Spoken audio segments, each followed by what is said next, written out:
안녕하세요. 2025년 필리핀 중간선거. 결과 보고 좀 놀라셨죠?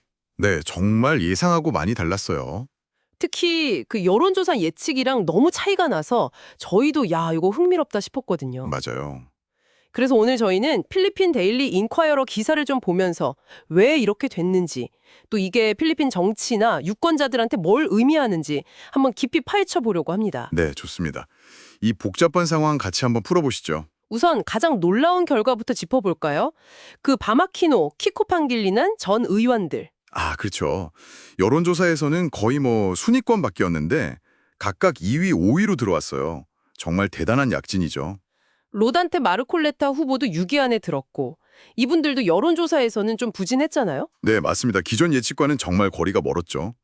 근데 이분들 보면 뭐랄까 거대한 현수막이나 막 번쩍이는 TV 광고 이런 게 좀 부족했어요. 그렇죠. 그런 전통적인 수단이 좀 약했죠. 반면에 여론조사에서 잘 나갔던 후보들은 어땠나요? 그분들은 뭐 정치 명문가 지원에 탄탄한 조직력, 심지어 연예인 인맥까지 동원했었죠. 네, 그런 자원들이 막강했죠. 그러니까 첫 번째 질문은 이거예요. 도대체 왜 여론조사는 이렇게 빗나갔을까요? 기사에서 UP대학 통계학자 피터 케이튼이 지적하는 게 있는데요. 네. 여론조사라는 게 결국 특정 시점의 스냅샷일 뿐이라는 거죠. 그 순간만 딱 보여주는 거다? 네, 마지막 조사를 하고 나서 실제 투표일까지 시간이 있잖아요. 그 사이에 중요한 사건들이 터지면 사람들 마음이 확 바뀔 수 있거든요. 그럼 구체적으로 어떤 사건들이 좀 영향을 미쳤다고 보나요? 기사를 보면 한 두 가지 정도 흐름이 보이는데요. 첫째는 봉고, 마토 델라로사. 이 두 후보 순위가 엄청 높았잖아요. 1위, 3위. 네, 두테르테 전 대통령 최측근들이죠. 맞아요. 이들의 선전이 그 국제형사재판소 ICC 있잖아요. 네네. 거기서 두테르테 전 대통령 수사하려는 움직임이 있으니까 거기에 대한 일종의 항의 투표 성격일 수 있다. 이런 분석이 있고요. 오, 흥미롭네요. 그럼 마르골레타 후보는요? 마르콜레타 후보는 그 이글레시아 니크리스토라는 종교단체 있잖아요. 네, 조직력이 강하다고 알려진. 그렇죠. 그쪽 지지가 아주 결정적이었다. 이게 거의 정설처럼 받아들여지는 분위기입니다. 그렇군요. 그럼 뭐 항의 투표, 조직 투표 말고 또 다른 변수는 없었을까요? 기사에서 젊은 유권자들 얘기를 좀 하는 것 같던데. 맞아요. 그 부분 중요합니다. 밀레니얼하고 Z세대, 그러니까 대략 80년대부터 2000년대 초반생들이죠. 네. 이 친구들이 밤키코 후보를 상위권으로 밀어올린 동력 아니냐, 이런 분석이 나와요. 오, 왜 그렇게 보는 거죠? 이 젊은 세대들이요, 뭐랄까, 이전 세대랑 좀 다르게 화려한 쇼나 이름값보다는 후보의 정책이나 실제 성과, 이런 걸 더 따진다는 거예요. 좀 더 이상주의적이랄까? 그러고 보니 파시그시의 비코소토 시장이 압도적으로 삼선 성공한 거, 그것도 비슷한 맥락일 수 있겠네요. 네, 정확합니다. 그 시정이 실용적인 시정 운영으로 젊은 층한테 인기가 엄청 많거든요. 반면에 이번에 연예인 출신 후보들 성적이 별로 안 좋았잖아요. 맞아요. 많이 떨어졌죠. 유명세만으로는 이제 좀 힘들다는 신호일 수도 있고요. 네, 펄스 아시아 대표 로널드 홈즈도 이번에 순위 변동이 너무 컸다 인정하면서요. 특히 이 밀레니얼 Z세대 표심을 더 잘 잡기 위해서 지금 쓰는 표본 추출 방식을 좀 다시 봐야겠다. 이렇게 얘기했더라고요. 지금 방식이 좀 부족하다는 거군요. 네, 연령 기반으로 무작위 추출을 안 하는 방식인데 이걸 좀 재검토하겠다는 거죠. 새로운 유권자 지형을 놓쳤을 수 있다는 걸 좀 시사하는 것 같아요. 그렇다면 이번 선거 결과에서 좀 긍정적인 신호 같은 것도 찾아볼 수 있을까요?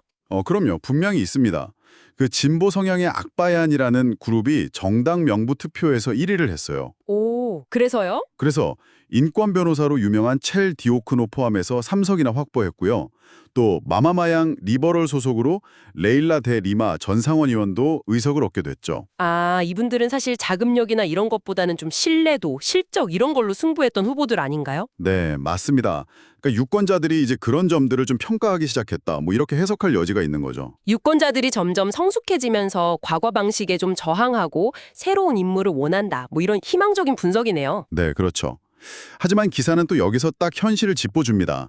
고질적인 필리핀 정치 문제 여전하다는 거죠. 그 얘기군요. 어떤 거죠? 가장 대표적인 게 역시 정치 가문 세습, 그 폴리티컬 다이너스티 있잖아요. 네네. 특정 가문이 그냥 대대손손 권력을 잡는 거예요. 이번에도 보세요.